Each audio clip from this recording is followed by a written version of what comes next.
ang GMA Regional TV, One Mindanao. Aniya ang mga dagkong balita karong adlaw sa One Mindanao. Unom ka balay, naanod sa nasinating pagbaha ni atong Biyernes sa Cagayan de Oro City. 18 ka pamilya apektado.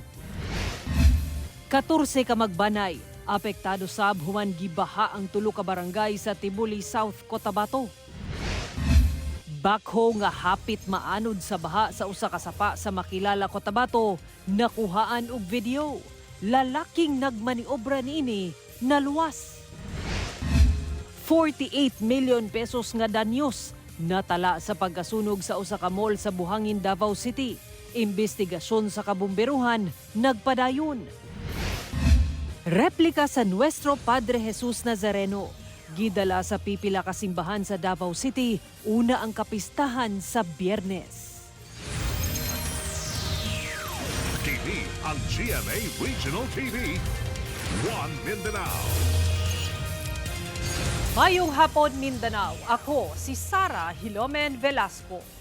Pipila ka mga lugar sa Cagayan de Oro City ang gibaha human ang kalit nga pagbundak sa ulan niadtong Biyernes sa gabi.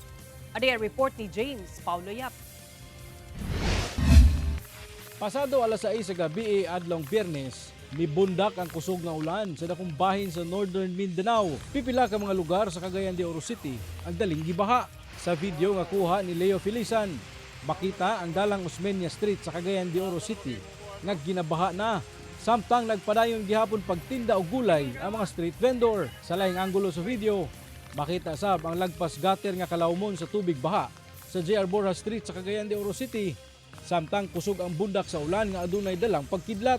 Dili sab maagian sa mga light vehicle ang parte sa kalsada sa sulod sa usa ka mall sa Cagayan de Oro City tungod sa baha. Sa barangay Balulang sa Cagayan de Oro City, lagpas tao sab nga tubig baha ang nakuhaan og video sa usa ka residente. Makita sab sa video ang mga kahoy nga ginaanod sa tubig baha. Sumala sa barangay alas 8 sa gabi niadtong adlong Biyernes, misaka ang level sa tubig sa Cagayan de Oro River. Unom ka mga magbanay ang nawad-an og panimalay human gianod sa kusog nga tubig baha gikan sa Cagayan de Oro River. Ang pamilyang Kabsag dali nga mihikling sa barangay evacuation center human nga nalapawan sa tubig baha ang ilang balay. Lapas na tao kay lawom baya to kain dito sa among ubos. Nisaka pa man gid sa among kuan. Nagpadugay-dugay kay wala baya sukat pagpuyo na mo anak, wala biya mi anak naabot. Ang padre di pamilya nga si Aldrin Narisma dili pa matanto kung saon pagbarog ang iyang balay human naanod sa tubig baha. Una na ako gipakuha ang mga bata kanan. Ako may kinatapusan. Wala ko na nakuha. Mao kini ang sitio Manggahan sa Barangay Balulang dinhi sa Cagayan de Oro City. Usa kini sa labing apektadong lugar sa nahitabong pagbaha niadtong Biyernes sa gabi. Tungod kung inyo makita mga kapuso, pipila lang katikang ang layo niini gikan sa Cagayan de Oro River. Gani sumala pa nga una ang nahitabong pagbaha kaning area dinhi sa maong lugar puno kini sa mga balay apan karon bugtong toilet bowl na lang ang nabilin gikan sa usa ka panimalay nga na-wash out gumikan sa maong pagbaha. Sumala pa sa opisyal sa barangay, 40 ka tawo ang apektado sa pagbaha nga mikabat sa 18 ka pamilya gikan sa sitio Manggahan sa maong barangay. Temporaryo silang nanimuyo karon sa Senior Citizens Office sa barangay Balulang nga mao'y nagsilbing evacuation area. Natagaan naman nato sila og mga basic needs kinila no kanang ilang mga kitchen need mga gamit gid nila. And then kamulo mi karon og inspection pakitaan sa pamagi nga sila marelocate gid na kay in-post ginako ang Nobelson. Kauban si Makoy Sempron, James Paulo Yap, One Mindanao. Miabot sa 48 million pesos ang natala nga danyos human sa sunog sa usa ka mall sa Buhangin, Davao City niadtong Biyernes. Ang detalye sa report ni John D. Esteban. Mukabat sa 48 million pesos ang danyo sa nasunog nga bahin sa Gaisano Grand City Gate Mall sa Buhangin, Davao City niadtong Biyernes, January 2. Wala pag gihapon masuta kung unsa ang hinungdan sa sunog apan sumala sa Davao City Fire District nagsugod kini sa department store sa 3rd floor. Naug daw ang usa ka establishmento sa 2nd floor ug ang usa ka kan-anan sa ground floor. Gigamitan na og ladder truck aron maabot sa tubig ang ikatulong andana. Nagtinubagay na ang mga bumbero gikan sa mga naglahing fire station, lakip mga fire volunteers human misaka kini sa ikatulong alarma. Hinoon, way nasamdan sa insidente. Ganina manggod kay kanang sa sulod ba nagpiring naman daan ganina nakikon na midaan sa kanang sa maintenance lugay na aksyonan kay Jose Pangkuban karon kay ano siya sunog gamay ba gamay spark lang siya nag-inform na dito ko man wala na nag-inform na dugay na balikan good nagsunog ang kuan dito sa linen. Dili matud pa madali-dali og sulod sa mga bumbero ang apektadong bahin tungod sa kabaga sa aso. Hirap talagang i-penetrate kasi hindi nila nakikita. Puro lang usok yung lumalabas. Then yun na, yung nahanap na nila yung sunog. Na-confirm natin ma'am na nasa 3rd floor nga nag-start yung sunog sa department store. Hindi natin siya basta-bastang maakyat kasi hindi nga natin alam din kung yung yung kakayahan nung yung stability ba ng floor ma'am kasi yun nga pwede siya anytime talaga na bumagsak. Sa gipagulang pahayag sa mall management, luwas nga na-evacuate ang mga empleyado, customer ug occupants ato sa insidente. Apan sa karon, wala pa matino kung kanus amubalik ang operasyon sa mall. Tungod niini, nagpahibalo ang lokal nga paggamhanan nga gibalhin una ang one-stop shop alang sa renewal sa business permit nga nahimutang sulod sa mall ngadto sa Davao City Recreation Center alang sa Buhangin District, sugod adlong Lunes, January 5. Kauban, si Bebot Kahes sa kamera, Jandy Esteban, 1 Mindanao. 14 ka magbanay ang apektado human gibaha ang tulo ka barangay sa Tibuli South, Cotabato. Samtang ang buwis buhay nga pagmaniobra sa usa ka backhoe nga hinay-hinay nga naanod sa baha sa Makilala, Cotabato, nakuhaan og video. Ang detalye sa report ni Efren Mamak.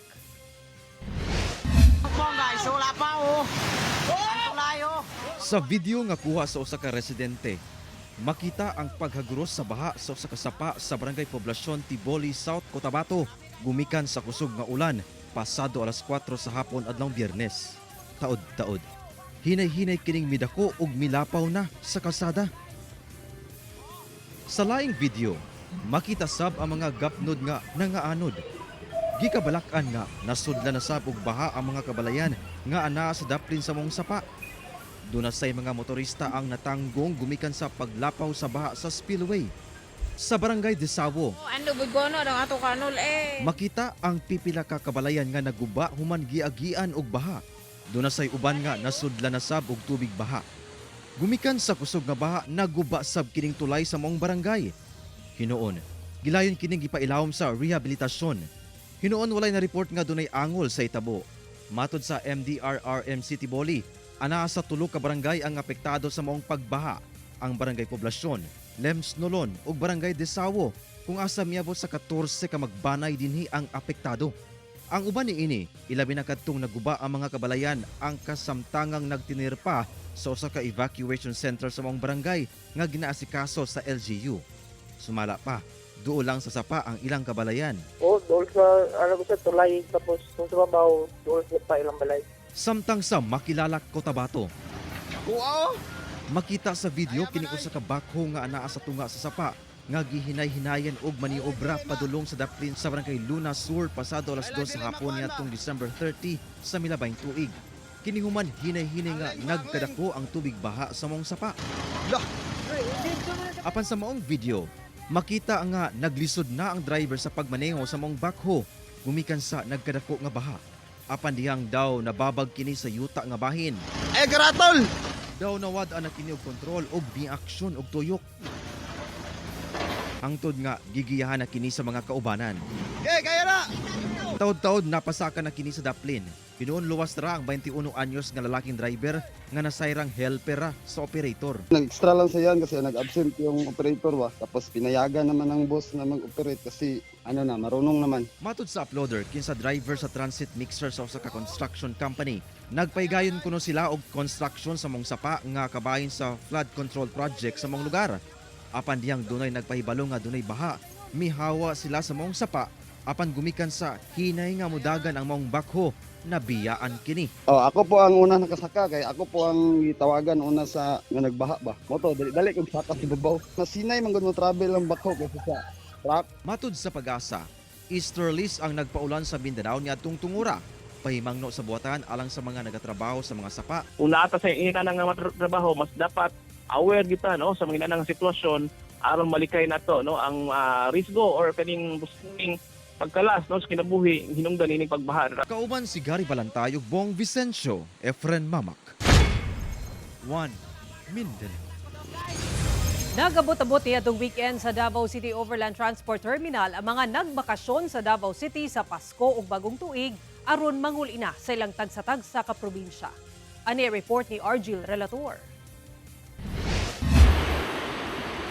Human ang taas nga bakasyon niadtong Sabado, ubay-ubay na ang niabot sa Davao City Overland Transport Terminal aron manakay og bus pauli sa ilang probinsya. Sagad kanila sa Davao City nagsaulog og Pasko ug Bagong Tuig. Ang pasaherong si Ann, kauban ang iyang anak, gipiling maggulat una og non-stop nga bus padulong sa South Cotabato aron mas paspas lang ang ilang biyahe. Kay open na mo ang klase sa 5. So need pa pud niya og rest kay Sunday man ug so napay one day nga mag-rest. Luyo sa kalayo sa biyahe, malipayon siya nga nakauban ang iyang pamilya sa Pasko ug Bagong Tuig. Enjoy man kay syempre nagtapok na pud mi pamilya sa ko ang papa tas kung papa man gud nag-request kay may ano man gud siya may colon cancer. So muna yang gina-request every Pasko ug New Year gusto niya magtapok ni. Si Mercedita nga pauli og Eastern Summer sayong miabot sa terminal kung itandi sa nakatakdang schedule sa biyahe aron makasigurado siya nga makasakay og bus. Halos usa ka adlaw man gud daw ang iyang biyahe pauli sa ila. Masaya naman kasi mga anak kong inuwi ko dito na tagalan ng biyahe namin kasi matagal yung bus. Sumala sa personahe sa usa ka bus company, gilauman na nila nga dili na ing anak kadaghan ang mga pasahero nga moabot sa terminal sama ni adtong padulungay magpasko ug Bagong Tuig. Mas daghan man gud daw sa mga pasahero ang gikan sa mga probinsya nga pabalik sa Davao City. Gilayo makasakay ang mga pasahero sanglit naka-standby sa loading base ang bus unit sa terminal. Hugot nga seguridad sab ang ginapatuman sa Davao Police ug Task Force Davao sa terminal. Ginasigurong tanang mga bagahe kay iagi sa baggage x-ray scanner. Pagka Domingo, padayon ang pag-abot sa mga pasahero nga buot makauli. Sanglit, dunanay trabaho sa gobyerno o klase na sa mga estudyante karong Lunes. Kauban si Mature Awing sa kamera. Ako si Argil Relator. 1 Mindanao. Nagmalinaw sa kinatibukan ang pagsaulog sa holiday season sa Davao Region, sumala sa kapulisan. Atong sero ng detalye sa live report ni Jandy Esteban. Jandy? Sara, sumala sa Police Regional Office 11 nga bisan pa man sa mga natala nga naangol tungod sa pabuto ingon man sa usa ka kaso sa saag nga bala nagpabilin nga generally peaceful ang Davao Region. Sa tala sa Police Regional Office 11, upat ang naangol, laki pang usa ka minor de edad tungod sa pabuto sa Davao Region sa kasaulugan sa Pasko ug Bagong Tuig. Samtang usa ka 56 anyos ka babae ang nabiktima og sag nga bala sa Hagunoy, Davao del Sur sa pagsugat sa Pasko. Sa tuong paa na igo ang biktima, ginambisigahan pa sa kapulisan kung kinsay nagpabuto og armas sa lugar. Apan taliwala pa man ini, malinawon ang selebrasyon sa rehiyon. Whole Davao Region for Paskuhan 2025. Pero overall, peaceful man ang ato ang pag-celebrate sa Christmas o pagsugat sa Bagong Tuig. Samtang, mitumaw karon ang iskutanan kalabot sa pag-amyanda sa firecracker ban sa Davao City. Human sa mga na-report nga naaresto tungod sa pagsupak nini. Usa na diha ang naaktuhang nagsindi og pyrotechnic sa Barangay Daliao. Sa tala sa Davao City Police Office, 5 ang arestado. Apan, ang DCPO dili uyon nga maamyandahan ang ordinansa. Gumikan dako kayo ang tabang niini sa kahapsay ug kaluwasan sa publiko. Ang firecracker ban gipatuman sa syudad sukad 2002. Kay kung ikumpara ni mo good ma'am sa mga lugar nga walay firecracker ban, daghan ang mga injury ma'am no, daghan ang mga panghitabo kumato sa mga hospital. Ako kay siyang tabang ma'am sa Davao City Police Office and also sa community nga dili sila ma-injured, mas maayo nga magpabilin ma'am kay makita nato nga sakto ra gyud kay like pagsugat nato sa Bagong Tuig zero insidenta. Sara, kanunay nga paymangno sa otoridad, kanunay tumanon ang ordinansa ug balaod dinhi sa Dakbayan. Sara. Okay, daghang salamat, John D. Esteban. Sa unang semana sa tuig 2026, sugaton og managlahing paglihok sa presyo sa mga produktong petrolyo ang mga motorista sugod ugma Enero 6. Mayong balita kay rollback ang musugat sa mga motoristang nagagamit og gasolina. 10 centavos kada litro ang ipatuman sa mga kumpanya sa lana. Apan musaka ang presyo sa diesel og 20 centavos kada litro samtang muusbaw sabog 10 centavos sa kada litro sa kerosene. Kay nung dumang walay paglihok sa presyo sa gasolina sa ulahing semana sa 2025, samtang kinina ikaduhang sa gunsong semanang pagsaka sa presyo sa diesel ug kerosene. Sumala sa Department of Energy Oil Industry Management Bureau ang paglihok sa presyo sa lana tungod sa nagkahinay nga geopolitical risks, gilaumang global oversupply ug pag-ubos sa demand. Padayon ang panginabuhi diri, antod-antod. Makapalit ko pangilan kanununis balay. Sa kong mga anak, priority na ko mo. Oo, na himsog sila ana na sa pagpa-eskwela po sa kong anak tarong og ang kaning negosyo po unta na magkuan po unta. Opo. Di na mabuwag ka ng sugal ba ako, partner? Di mabuwag ang sugal. Makaginhawa lang sa panginabuhi igot, ano lang. Mayong lawas ata. Wish ako ma'am nga lang healthy lang ang pamilya niya. Maabot na ko ang mga pangarap na dili na tayo magpabadlong. Good boy na pirmi. Good boy na. TV ang GMA Regional TV. One Mindanao.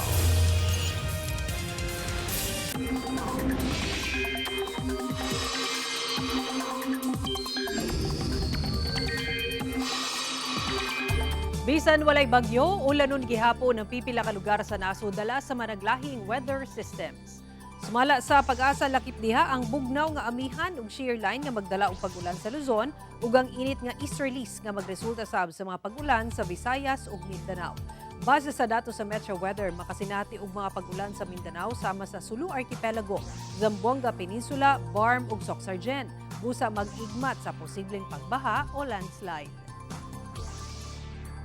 Nituha na sa Land Transportation Office Region 10 ang tag-iya sa sakyanan ug abogado niini may kalabutan sa show cause order sa babaeng driver nga nagpagawas og pusil samtang nagmaneho og sakyanan sa Cagayan de Oro City nga mikatag sa social media.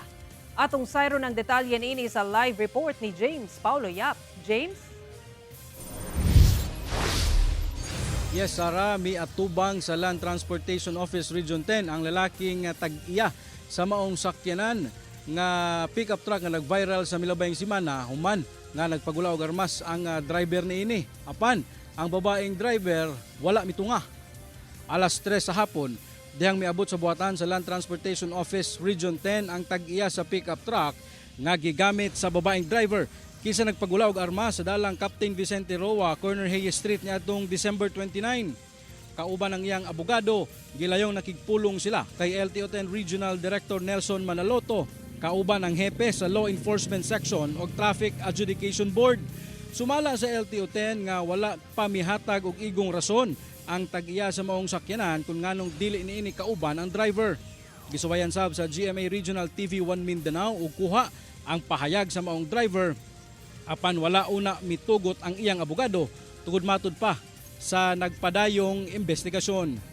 Sara, hantod nga nahuman ang maong hearing, wala gyud mi patimaw ang babaeng driver sa maong pickup truck og sumala sa LTO Traffic Adjudication Board nga ilang tun-an ang gisumite nga tubag sa maong tag-iya sa maong sakyanan og gikan dayon dinha magpagula sila og resolusyon may kalabutan na sa maong kaso. Sara? Okay, daghang salamat, James Paulo Yap. 5 ka mga classroom sa usa ka tunghaan sa Talakag, Bukidnon ang naugdaw. Kabumberuhan, palisuray ang pagresponde sa lugar tungod sa kalayo niini. Samtang usa ka balay sab sa Cagayan de Oro City ang nasunog. Ani ang report ni Cyril Chavez. Napulabog ang kabuntagon sa mga residente nga nanimoyo duol sa Kaulayanan Elementary School sa Barangay Lirongan sa Talakag Bukidnon. Human miulbo ang dakong sunog sa lugar pasado las 3 sa kadlawon adlawng Domingo. Sa video nga kuha ni Manoy Dave, kita ang kadako sa kalayo nga paspas nga milamoy sa mga classroom. Matod sa BFP, nataho sa ilang buhatan ang insidente pasado las 6 na sa buntag. Miabot sila sa lugar hapit na alas 10 sa buntag tungod sa kalayo sa lugar gikan sa ilang fire station. Walay natalang nasamdan sa hitabo samtang ginasubay pa ang posibleng rason sa sunog. Mikabat sa 266,000 pesos ang natalang danyos. Ang kalayo na ni sir gikan sa fire station paingon sa fire scene mukabat sa 73 kilometros kapin kun kulang. Kay kani siya naimutang kini ang eskwelahan bahin na sa bukid sa Talakag. Paingon na sa Mount Kalatungan dapita nga area sir. Ug daw sab ang usa ka panimalay sa Zone 3 Matilde Street, Barangay Carmen, Cagayan de Oro City.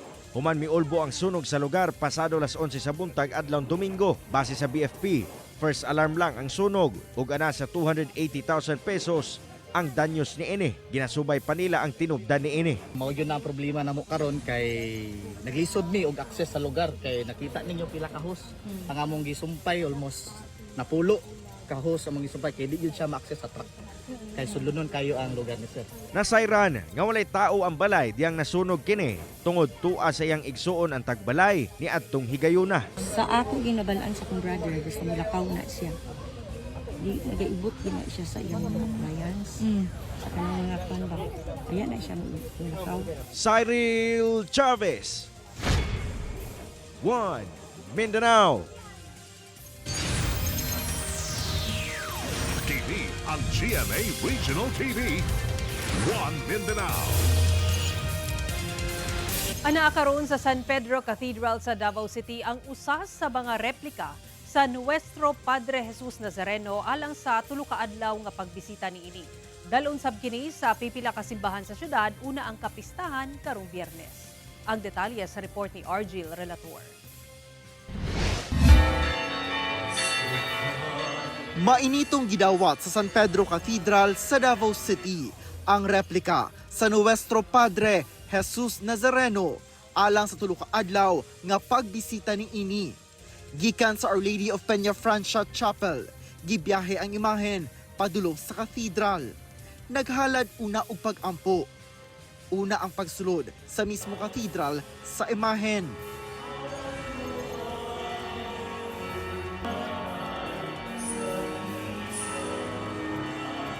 Kini ang ikanapulo nga official replica sa Nuestro Padre Jesus Nazareno gikan sa Quiapo sa Manila. Sa misa, gipahayag sa simbahan nga pamatuod sa paghigugma sa katawhan ngadto sa Ginoo ang hugot nga debosyon. Awaken, that our eyes may be open to the real meaning kung bakit tayo nagdeboto dahil gusto ng Diyos na tayo ay magiging kapulan ng anak niya si Yesu Cristo. Ang ikubod nga nagalibosyon, masinuntahan, dili masinuntahan sa Diyos. Hangtod January 5 anaa ang replika sa San Pedro Cathedral. Anaa kini sa Our Lady of Assumption Parish sa January 6 hangtod 7. Ug sa San Alfonso Maria de Ligori Parish sa January 8. Karong January 9 Biyernes ang kapistahan sa Poong Jesus Nazareno. Alas 8 sa buntag ang Solemn Traslasyon Procession gikan sa San Alfonso Maria de Ligori Parish sa Barangay Mandug paingon sa Our Lady of Peña Francia Chapel. Dunay duha ka hugna sa misa sa alas 10 sa buntag ug alas 6 sa gabii. Sa San Pedro Cathedral, dunay procession in the commemoration of the Traslasyon alas 3:30 sa hapon. Sundan dayon kini sa usa ka santos nga misa pagka alas 5:30 sa hapon. Kauban si Melchor Awing sa camera. Ako si Argil Relator. One Mindanao. Og mao kato ang mga ulahing balita sa Mindanao karong adlaw. Mamahimo ninyo kini makita pag-usapin agi sa pagbisita sa official website sa GMA Regional TV o bisitaha ang among official YouTube channel ug i-click ang subscribe button para sa pinakaulahing balita. Daghang salamat sa atong mga kapuso sa Mindanao nga nagalantaw kanamo ug sa atong mga kapuso abroad. Padayon lang sa pagtutok sa mga lokal nga balita matag adlaw tungod sa GMA Regional TV Local News Matters. Kami ang GMA Regional TV 1 Mindanao. Tibok persa para sa mas dakong misyon ug mas halapad nga pagserbisyo sa nasod.